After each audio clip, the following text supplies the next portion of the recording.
le 7 le 7 ne matin avec sa position ya ye mobimba pona mboka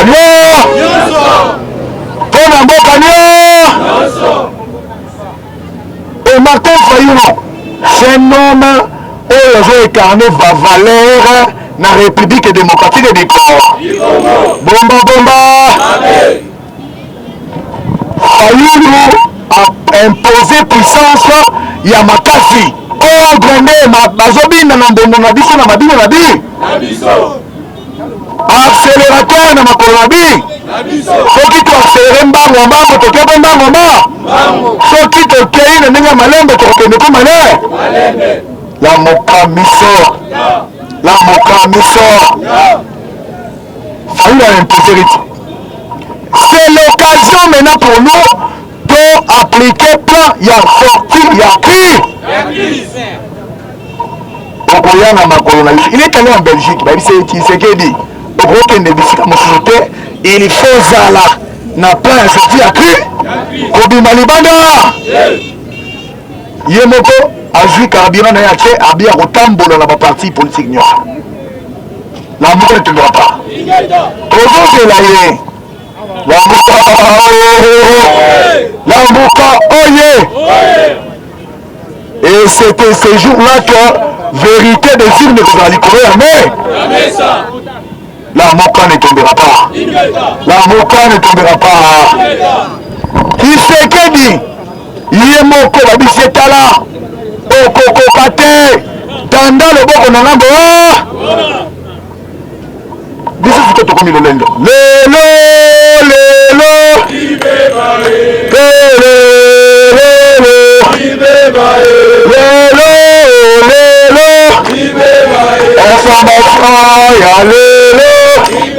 la moka ne tombera pas.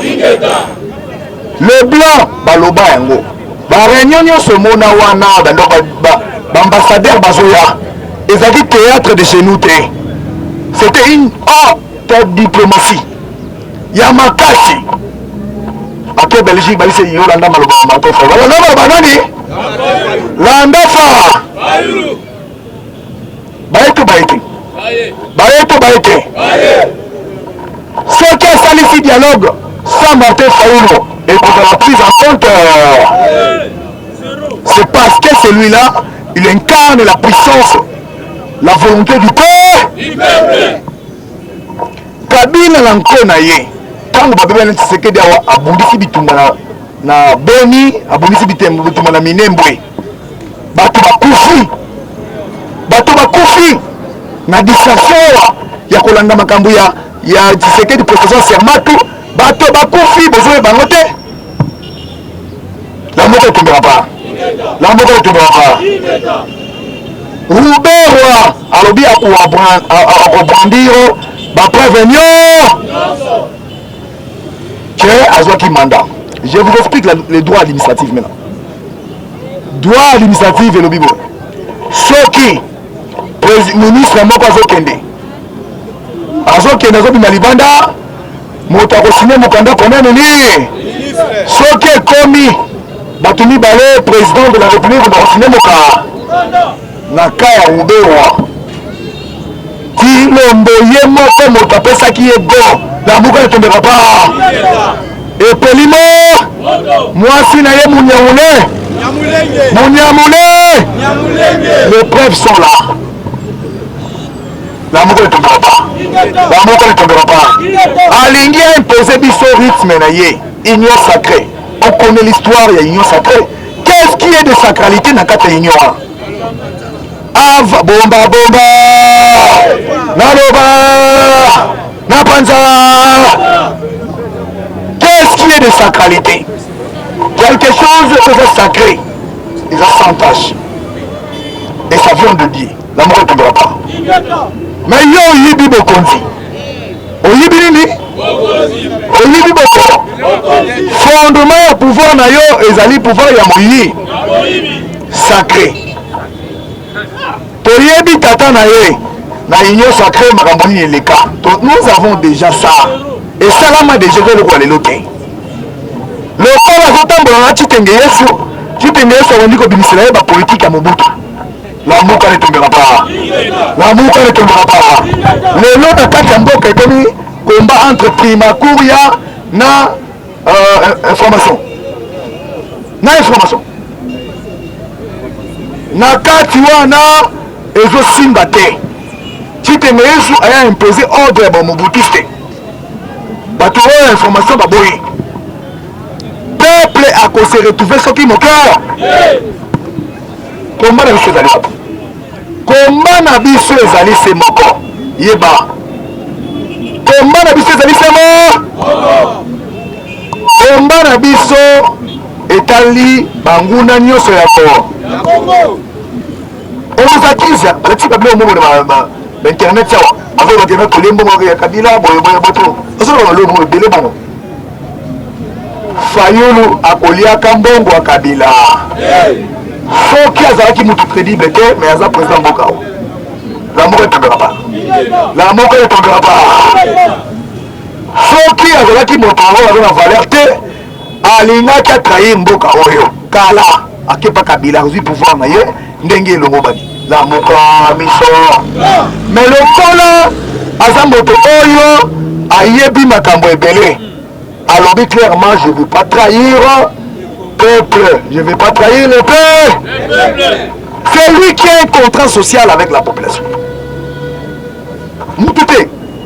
Bangoni, nous sommes le bon à Saint-Thérèse. Tous les acteurs, mais acteur principal, les acteurs la moko ne tombera pas. La moko ne tombera pas. La moko ne tombera pas. Oyo akolinga te. Akobina mabina na bi. Mbonde beti loba mbonde be. Moto nyonso falanda mbonda rythme mbonda. Akobina na rythme ya mbonda na bi. Martin Fayulu. Papa bomba bomba. Bomba bomba. Kimia kimia kota. Pesanga lito. Pesanga lito. Kabela nga lito. Soko zolo bana bomona loko zali Taliban ne tombera pas. Tshisekedi alangwe. Yoka. Bake na parlement. Balambi biloko manza. Balie biloko manza. Un président militant. Un président militant, le tapis rouge, il présente des signes. Il y a militantisme. La moka, oye. La moka, oye. A manifesté des actes. Il y a salité, il y a bouzo. Balie biloko manza. Alors, ailleurs Benabo IDPS. Ah, il est le président de l'IDP. À partir de ce moment-là, il est le président de l'IDP. Pika le Yenge, yo comprendre ndé, la moka ne tombera pas. Asuka wanate, baye koyemba hymne national ya IDP. Voilà le caractère enfantin. Le caractère enfantin ya Tshisekedi. Asuka bongo te. Akobima na kati ya sala akotuta bato lokola katiara me. Bomba bomba. Bomba bomba. Naloba. Na panza. Na pokwa nango lokola yaki mbua mafuta matiti na cerveau. Amelichi champa. Akoyebisa premier ministre démissionné. Manquement du respect. Premier ministre dit au Kolongolanga soko moka. Bato bakolongolanga eza ba député. Bango bako interpeller nga na yé na niveau ya parlement na se justifier ce qui vraiment te fera longa bango ba pesinga yi ndingi sana lo. Pour la énième fois, tu sais que di bamakere. Bomba bomba. Bomba bomba. Yoko salisa réunion. Yoko salisa réunion sur 120 sénateurs. 2 sénateurs baillés. Bango nyonso batokasa. Et mokolozo nommé au tenu compte ya critères géopolitiques. Otondi si bato na kati ya parlement bato moko miyibi baluba na baluyo batia 10 juges. Pourquoi 9 plus 1 le président batia kayango dans le sens que il faut représentativité. À cette époque là nous filmes dans 10 provinces. La moko tombera pas. La moko tombera pas. 10 provinces. 10 provinces. Avec la ville de Kinshasa, 10 provinces. Alors, ce qui a joué qui batouanante a violé corps. Bakolo banabine boko violé conseil de Kabila lobby a bien remarché. Nicolas Koya Kabila zot manze. Bomba bomba. Oko marché pour nani. À part ko marché na ye lobby.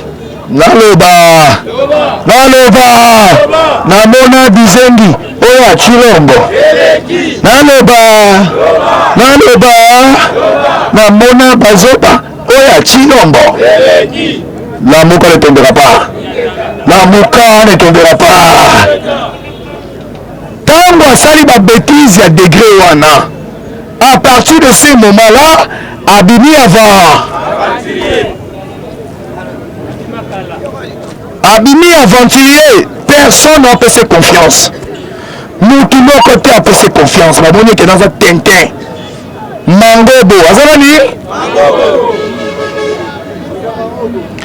Aye kozonga na makolo ya fayulu. Sikoyo yo oyeba le 7. Il faut tokende na yo le 7. Ni tuke kotandama. O otika na boya na lo ba bien na kubamba na mabanga. La Moka ne tombera pas. La Moka ne tombera pas. Il faut tokende. Parce que la politique, c'est le jeu des nombres. Ceux qui te ont manqué, bah mater biso. La Moka oui. Ceux qui te ont belé, tous les camabelés les bé. Tous les camabelés les bé. La Moka ne tombera pas. C'est par là ils vont comprendre que c'est une puissance maintenant. Bazela Martin Fayulu azo bokonzi wa bité zela carte oyo ekobeta masoko zi bokonzi la muka zela babemba ya compris cela babandi ko kene ndenge moko Fayulu azo bokonzi ya bandi ko imposer rythme bato nyonso favorable pour ye sala eloko appliquer ngo awa to na place obo ya okito mata on a compris quoi tu sais que dina Kabila bayokanaki yo lokolo kosala deuxième mandat. Lokolo kosala deuxième mandat, il faut louer la cour constitutionnelle. Ce que je dis en wana ba ko bazuzi ba ko déclarer au président. Ngai lokolo to so kana no lelo bongai Kabila. Ngai sans la majorité na instance nyo, c'est que seni, ngai il faut que ça na seni. C'est ces ententes là. Attends-toi là. Attends-toi là, il s'allie makambo désordre. Oyo binilelo bomba alors yo kabela ba institution boka lokola nguba toko bandela yango nous aurons les institutions issues du dialogue et le vrai dialogue alors il fallait insister le vrai dialogue yango wana tozokende wana bazuzi wana surtout basala te. Parce que c'est ça le problème, la crise c'est ça. Kabila boy, là boy. Tant que boy c'est la crise. Tant que ça consultation, bato ya Kabila va conditionner. Le rôle là bazuzi wa. Alors je peux saluer Mamoche, Malamoko, Nzela, Obande la Makamazero. Nous aurons des ministres issus du dialogue. Nous aurons les dirigeants, les institutions issus du dialogue. Sauf en réalité. Sauf à été et qu'on s'alama te. Yeba yango soki Fayulu a yete et qu'on s'alama. La moko ne tombera pas. Le bas na yo kende gana te biso puissance to boni. Okoyeba yango bien soki Fayulu a yete na dialogue on appelle ça des zones a été et fili wana ba konoka ye c'est un petit peu le col à dialogue ya Kodjo. Et bien le dialogue ya Kodjo baboya kata mo papa te na boya. Aboya kamo et bazongisa yango bango nyonso mitema pa Martin Fa nani mokonzi nani mokonzi nani mokonzi mbote mwana mboka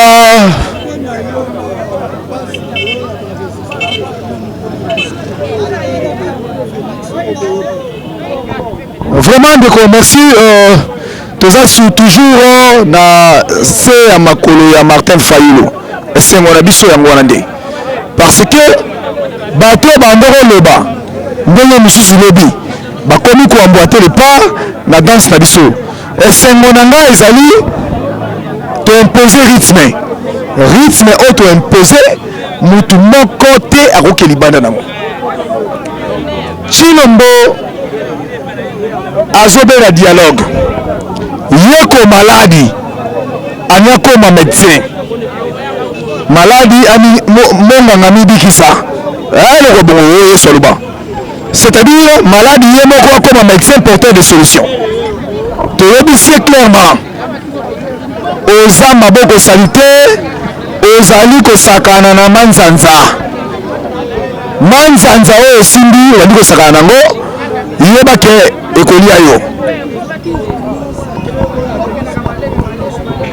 ndeko mwana mboka nakoyebisa oyo union sacrée qu'est-ce qui est de sacralité na kati un pouvoir mal fondé pouvoir nanu source nango eza moyibi est-ce que sacralité ekosala moyibi sacralité comme marché de paix c'est contradictoire union sacrée wana tata na ya meka yango nous savons ce qui s'est passé toza déjà na baréponse oyo esengeli na makambo oyo alingi asala wana esalama déjà distraction pure et simple biso tolobi soki akosalisa dialogue azosalisa wana akosala yango conformément na plan ya sortie ya crise na bazuzi na ye na bato nyonso wana tokoreforme bainstitution nyonso il faut kotia bato ya sika soki aye na sens wana ok nalobi ke toimpose rythme pourquoi aucun dialogue ekosalama